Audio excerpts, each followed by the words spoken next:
For giving thanks, he gave it to his disciples, saying, "Take this, all of you, and drink from it. For this is the chalice of my blood, the blood of the new and eternal covenant, which will be poured out for you and for many, for the forgiveness of sins. Do this in memory of me."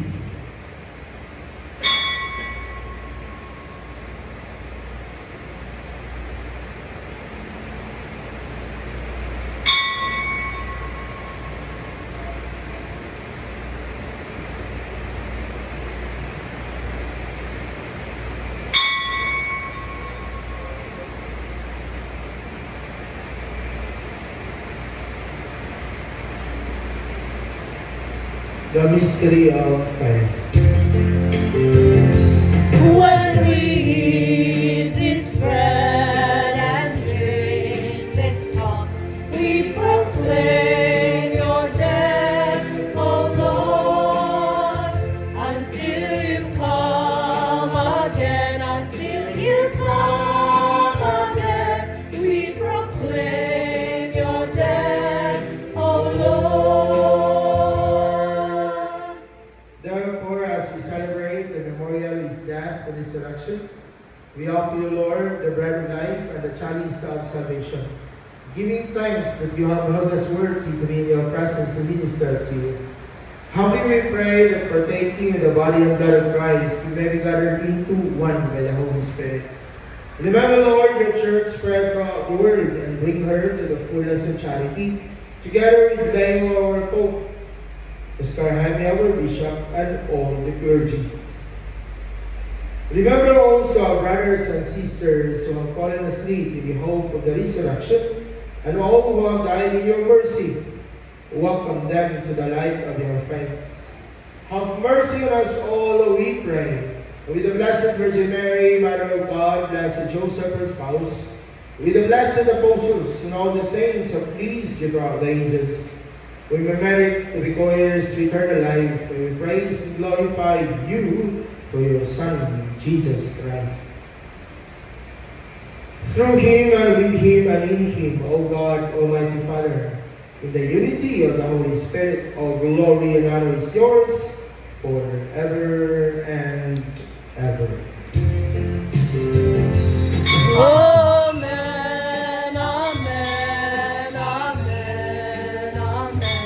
Amen, amen, amen. At the Savior's command and formed by divine teaching, we dare to say,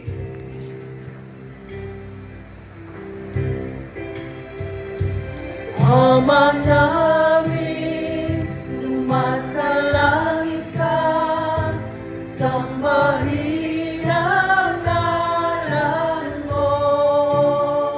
Mapasa amin ang kaharian mo, sundin ang loob mo. Dito sa lupa, para lang sa langit, bigyan mo po kami ngayon ng aming kakanin sa araw-araw, at patawarin mo kami sa aming mga sala, para lang magpapatawad namin sa nagkakasala sa amin. At huwag mo kami ipahintulot sa tukso, at iadya mo kami sa lahat ng masama.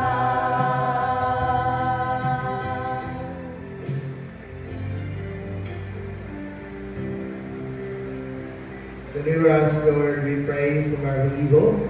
grace is to grant peace in our days, that with the help of your mercy we always free from sin and safe from all distress, as we await the blessed hope and the coming of our Savior, Jesus Christ.